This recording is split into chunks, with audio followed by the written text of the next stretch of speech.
This is a very important question. Should you book profits or buy and hold? In this journey, the idea is that we do not want our own biases to come into play when we are giving advice to the investors. So FinSharpe is using these tools and building a very simple interface for a retail investor. That acquisition prices, the prices at which you bought at, they don't matter. What matters is what will do better in the future. Investors do not have the time to deep dive in their portfolio or look into all the details. 2014, 2017, 2020, the second half, 2021, 23. These have been the bullish years. Investing is not always logical. The mental pain from booking a loss is much higher than equivalent gains. There's a big conflict of interest while giving advice, and we started this because we were fed up with the services of the big institutions. Really come into play when you're taking investment decisions, and these are the typical investor statements that I hear a lot.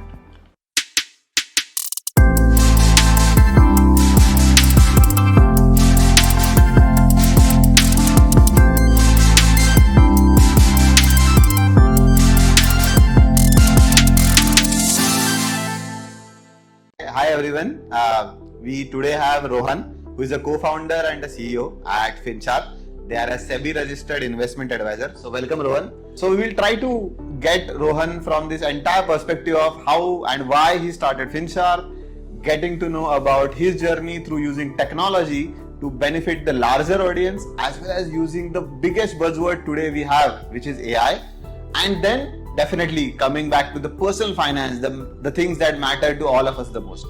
So let's dive into that. So Rohan, I think to dive into the journey, let's start slightly at the backwards, and typically let's try to dive into why FinSharpe and why this route of bringing investment advisory to the masses. So we started FinSharpe in 2020 because we realized that there's a big gap between what investors are seeking and what the institutions are offering. Investment advice is primarily given by distributors, bank RMs, insurance agents, and it lacks transparency. There's a big conflict of interest while giving advice, and we started this because we were fed up with the services of the big institutions. So essentially, in 2020, my co-founder, FinSharpe's co-founder, Mr. Sabir Jara, he's an IIT alumnus and CFA charter holder. So together we started this to manage our own portfolios. Friends and family, we thought of doing this for some time, and then it made sense for us to do it as a business. Fantastic. I think it's fabulous to know the reason behind it. But what I saw peculiarly different at FinSharpe is that FinSharpe uses technology at the core of it, at the core of the servicing, which is a fantastic service, because in the new age servicing, you have to use technology for the betterment of the consumers, for the betterment of the advice. And would you like to describe the quant-based analysis that you do and the approach that FinSharpe is differentiating themselves in this market, basically? Absolutely. Investing is not always logical. The mind has its own biases. Yeah. And typically, when it comes to financial decisions, investment decisions are driven by fear and greed. Now, if you look at the analysis, there is two types of verticals of analysis. One is qualitative and the other one is quantitative. Both have their pros and cons. Our core philosophy is to reduce psychological biases from investment decision making, and this can only be done through a system-driven process, a data-driven approach. So what FinSharpe does essentially is that we take raw data from the exchanges, we process it as FinSharpe analytics. On top of that, there is a layer of generative AI, and then we ultimately use human intelligence to deploy the advice. So it is a process which is a blend of everything. In this journey, the idea is that we do not want our own biases to come into play when we are giving advice to the investors. Oh, that's superb. I think it's really interesting to see the word AI coming into this, and we are all, I think, the super in that era where AI is transforming all of our lives, and it is very interesting to see that FinSharpe at the core of it already is using AI. So, but I think for a generic investor, what is that element of the AI that you typically use? And that will be super interesting to know. And if you can unfold that, because AI still it's still a mythical object in front of everyone. If you can just unfold that and try to tell us that in which ways you are trying to utilize AI for the benefit of the investors. Right. So we're using AI after doing some processing on the data. Because if you go to ChatGPT and if you ask, hey, tell me the next multi-bagger stocks to invest it, right? It will not be able to do that. And secondly, it will give you an error that, we have limitation of past data, right? Now, we're not using AI for predictive analysis. And the capabilities of AI for predictive analysis is yet to be seen. And we're not into prediction markets any which way. So how we do it is that we take the raw data, we analyze certain ratios, we crunch certain numbers, process the data to a level where now we have done the checks and balances. Okay. After that, AI is a very good tool for us to narrate the story, to understand from these data points how and where this advice fits for an investor. So we're using certain applications of AI, but we're sandboxing the environment. So we're not giving it the freedom to take judgment calls or take decisions by itself. There is human intelligence involved in this. And ultimately, the final step is where advisors, where RIAs, where fiduciaries would use these assets, would use this data and give the final advice. That's I think super way, because sounds to me it is more of a AI empowering you as an advisor rather than completely AI driven that, and which is what is the necessity of the today, as you rightly mentioned, because we are still going through that skeptical phase of the AI where it should really stop, and this, in my at least personal belief also, this creates a lot of trust, because ultimately the human is there who is more in terms of knowledge around the scenarios and is able to take that AI's power and then harness it for the betterment of the investors.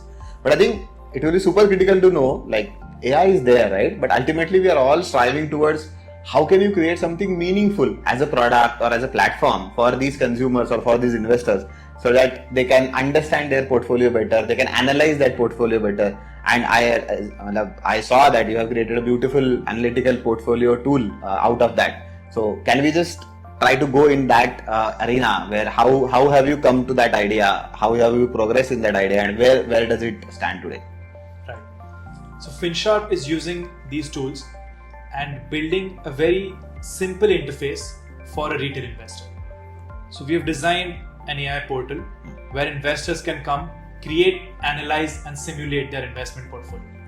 We are giving the access of this engine to the investors, and investors can build any car around it. So essentially, the Create portal will help you create new investment opportunities, create an investment portfolio considering your unique preferences.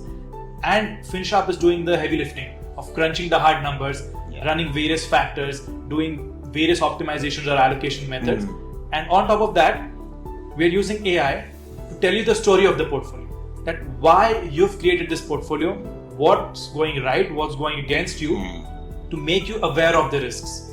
And in this case, the large language models really come to our assistance, because otherwise having a rule-based method and deploying certain NLP techniques, it will be difficult to do so. It takes a lot of time to process. In the Analyze portal, we're analyzing an investor's portfolio, be it stocks or mutual funds, in a very simple manner.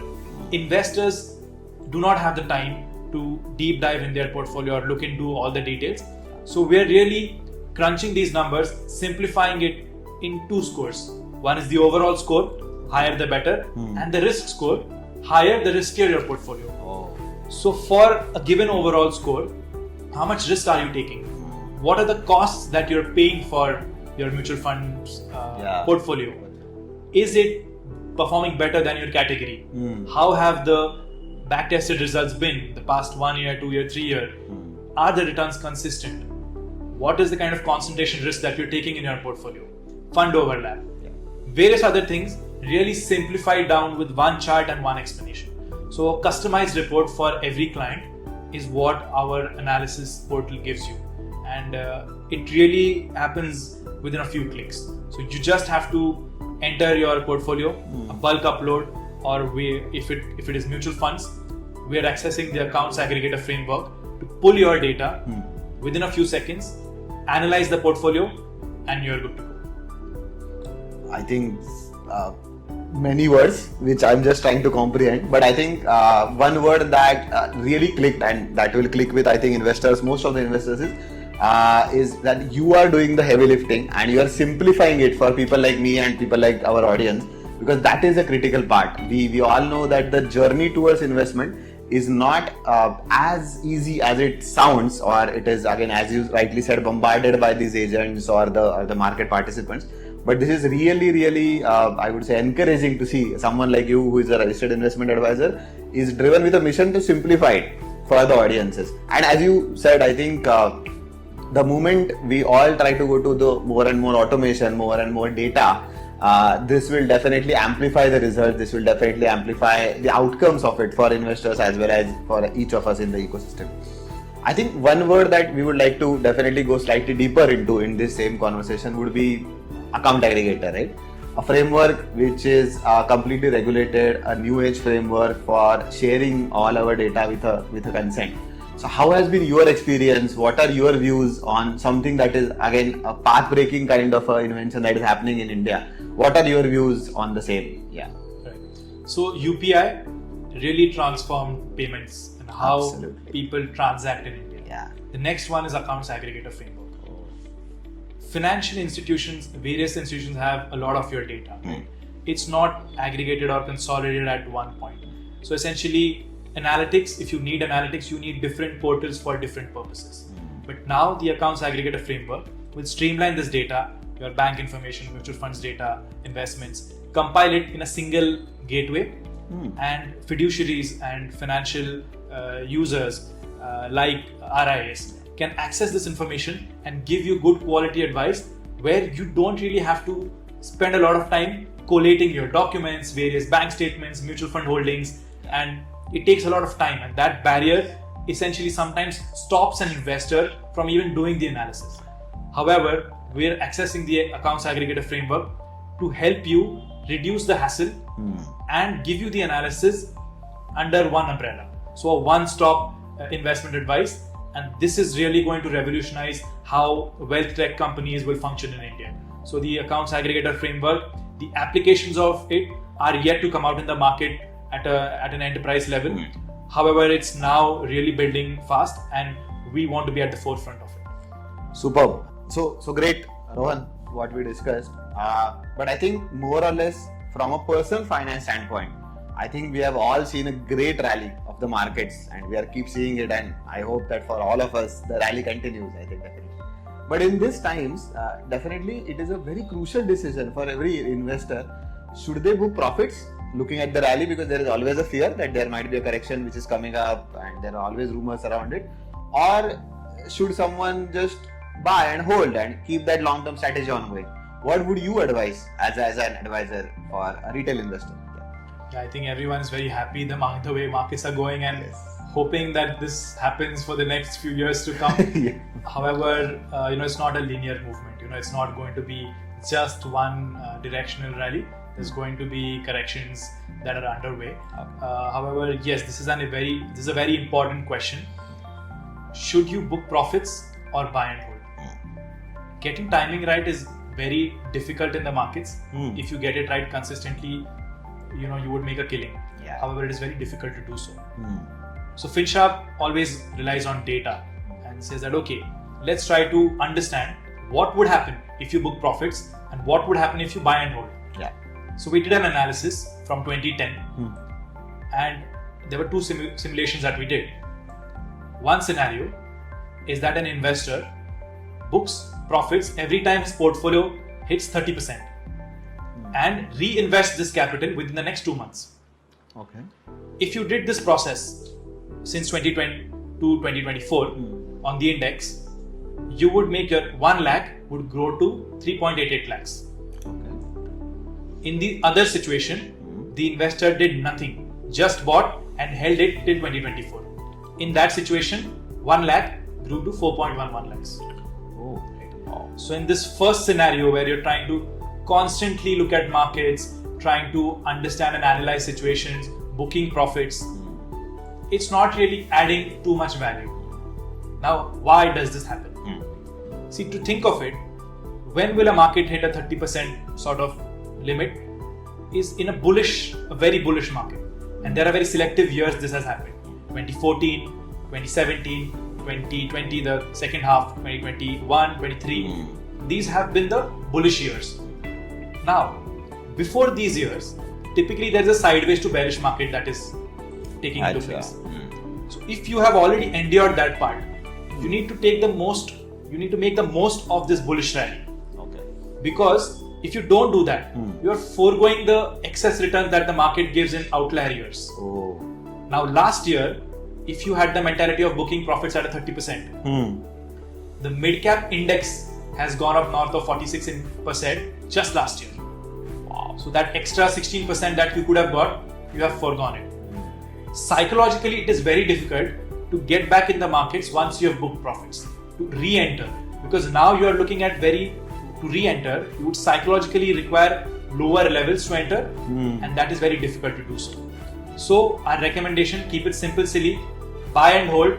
Do not go into the hassle of trying to time the markets, trying to look at different situations, entry, exit times. And I think in the morning we discussed, a stock like Tata Motors has doubled in the past 1 year. Yeah. And just this year also the performance has been great. For a retail investor who is risk averse or who is trying to time the market and trying to get every 30% move out of the stock, it's going to be very difficult, right? A company of that size is doubling in a period of a year. That means you have to stay invested for a very long time to see that kind of return. So this is our data analysis on whether to book profits or buy. So much of data, and that again circle backs to the first line that you said, maybe, is that investing is not always logical, because someone who looks at that graph going upwards, a very logical decision would be that अरे यार हो गया बन गया चलो निकलते हैं मतलब. But this analysis itself of foregoing those extra profits that I could have made as a retail investor actually has to be done by a data-driven person like you.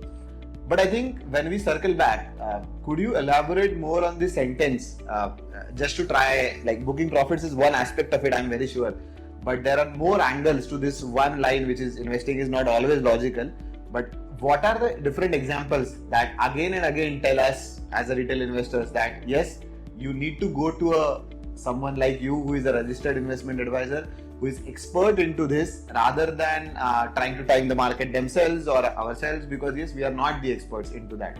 So how does it pan out? How does this, I would say, not logical so much of driven investment decisions panning out in your experience? Right. So as I discussed, and I have written an article on investing not being logical. The mind has its own biases. Investment decisions are primarily driven by greed and fear. When emotions come into play while taking decisions, you have your natural biases that limit your decision-taking ability. Now, a typical, I'll give examples of two biases. One is a sunk cost fallacy, and the other one is survivorship bias. Okay. So let's assume you've given two stocks, stock A and stock B. Yeah. Stock A is up by 30%, stock B is down by 10%. There is some emergency or due to some financial situation, you need the corpus. Yeah. You'd get it by selling either of the stocks. Which one would you sell? Normally stock A, I think. Yes. Right, this is what like the majority of the investors would do. However, think of it, right? There is a reason the stock A must have gone up by 30% in the given duration, and it is very likely to continue to do so. Stock B on the other hand, it's very difficult to psychologically book a loss. It's like conceding defeat. Yeah. The mental pain from booking a loss is much higher than equivalent gains. Oh. And this psychological bias is extremely important, it's extremely ingrained in investors. Yeah. Now the way around it essentially is that these decisions have to be done through a rule-driven process. Right? You need to have certain rules of what to do when these situations occurs, and expert advice can really help under such situations. Right? So this is typically called a sunk cost fallacy. Okay. Right? And acquisition prices, the prices at which you bought at, they don't matter. What matters is what will do better in the future, what has better prospects. Right? So this is a very important decision-making problem where your mind is not necessarily logical. The next type is survivorship bias. Yeah. Okay. So typically now you will have many investors at or like a dinner table or at a friend's party where people will come and say, I just got this multi-bagger stock. Yeah. 2x, 3x my return in the past 5 years. Right? Which is okay, which is great, right? If you see the kind of market returns that have happened, the indices are doubling, right? Yeah. So very likely stocks will also give you those sort of returns. But the question to ask is, how much of your portfolio was allocated to these stocks? First one, was it a significant portion or was it just a very minor portion which you have doubled, which makes no sense from a monetary perspective? And secondly, you are today looking at the stocks that have survived. Yes. Right? So you are biased to those stocks. Of course, there's going to be winners if you remain invested. What about the bets that you lost money on? That did not work. That did not work, which you have not really, which something you don't really discuss or brag about, right? Yeah. But in the past, right, there have been around 900 plus stocks which were a part of the unique stocks which were part of the index, the Nifty 500, and out of 400 have come out of the index. Okay, this happens when you have the stock getting downgrades, the market capitalization really reducing. Now, if this is the situation, you really need to have great stock picking skills and discipline to stay invested to make multi-bagger stocks on a big capital. So these kind of biases, right, they really come into play when you're taking investment decisions, and these are the typical investor statements that I hear a lot. I think fabulous. I think for me, especially as an investor, I think the most right decision that I will make sure that I go to an expert like you, because definitely I can even remember some of those biases that I doing in my investor journey. Like there are definitely, as you rightly said, there is a bias that I have towards something, maybe a sector which I like. That's why I believe that they will rise, which may not rise definitely. And even as you first said, there is always that sub-ego factor in myself also, who is not ready to accept the defeat rather than only brag about my wins. But unfortunately, those wins are actually dragging my defeats are dragging the wins down. And it's really, really, I think, insightful, eye-opening for everyone, including me, definitely. So great. I think thanks for this. We'll definitely will help our audiences. But I think as a closing remark, would like you to also, we discuss about stocks and everything, but I do understand that as a SEBI regulated entity, definitely you would like to give disclaimers for this kind of a thing. So what that you always suggest to the consumers? Absolutely. Essentially, whatever was said in the podcast is not investment advice. We are here to educate, to help investors learn from our faults, the mistakes that we have made, the readings that we come across while interacting with a number of clients, and essentially that is the idea. So if you choose to take financial advice, there are various number of registered investment advisors, and you can find the link on the sebi.government.in on the advisors portal. Great. I think definitely. So there will be a link below to avail any services that you need from the experts like Rohan. So FinSharpe is there to serve you. They have a fantastic office in Aund. We have been fortunate to use that office for this podcast. So thanks for that also. And we'll continue getting the next RIA on the same podcast. Thank you.